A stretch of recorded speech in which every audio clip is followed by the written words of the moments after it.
दरिया किनारे की हलचल से भरे शहर में दो दोस्त रमेश और सुरेश ऐसी जिंदगी गुजार रहे थे जो एक ही सखे के दो रुख लगते थे। उनकी दोस्ती उनके स्कूल के दिनों से शुरू हुई, मुश्तरका लंच, देर रात तक मुताला के सेशन और उसे दुनिया में बड़ा बनाने के ख्वाबों से भरा हुआ।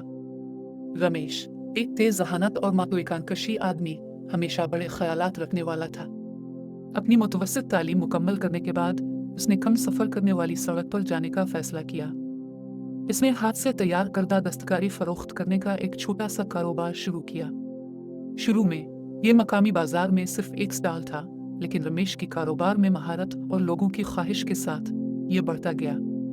जल्द ही इसकी एक दुकान, फिर दो और आखिरकार शहर भर में दुकानों की एक जंजीर बन गई। इसका कारोबार फलता फूलता रहा और इसी तरह इसकी कमाई भी। रमेश मुनफरिद, मियारी दस्तकारी के लिए जाने जाने वाले आदमी के तौर पर जाना जाने लगा और उसका मुनाफा बढ़ गया। दूसरी तरफ सुरेश ने अलग रास्ता इख्तियार किया।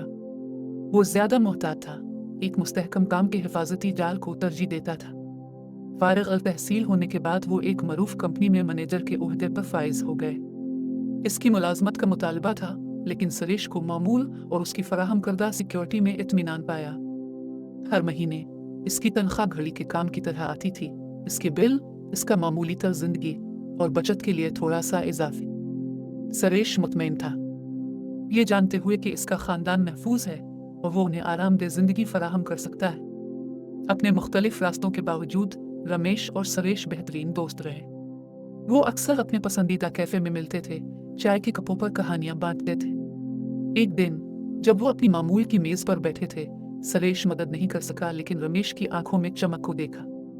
तुम आज खासे खुश लग रहे हो रमेश, क्या राज है? सुरेश ने चाय का घूंट लेते हुए पूछा। रमेश अपनी कुर्सी से टेक लगाकर मुस्कुराया।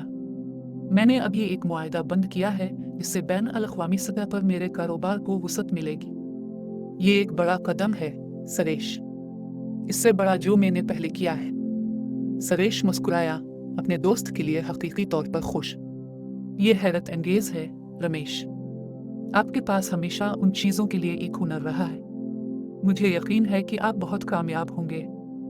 शुक्रिया दोस्त, रमेश ने जवाब दिया, इसकी आवाज में फख्र का इशारा। लेकिन ये बताओ तुम्हारे साथ हालात कैसी हैं? काम कैसा है?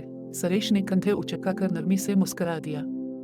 ये अच्छा चल रहा है, कुछ भी ज्यादा दिलचस्प नहीं, लेकिन ये मुस्तहकम है। तुम मुझे जानते हो रमेश, मुझे ऐसी चीजें पसंद हैं जिनकी पेशगोई की जा सकती है। रमेश ने समझकर सर हिलाया। और इसमें कोई हर्ज नहीं सुरेश, इस्तेहकाम अहम है, खास तौर पर जब आपके पास सोचने के लिए एक खानदान हो। मैं इसका एहतराम करता हूँ, सुरेश ने कहकहा लगाया।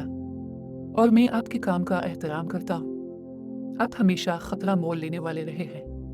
मुझे खुशी है कि हम दोनों को अपनी जगह मिल गई। वो कुछ देर आराम से खामोश बैठे कैफे की खिड़की से बाहर दुनिया को जाते हुए देखते रहे। इनके इख्तलाफात के बावजूद रमेश और सुरेश जानते थे कि उनकी दोस्ती गैर मुतज़लज़ल है।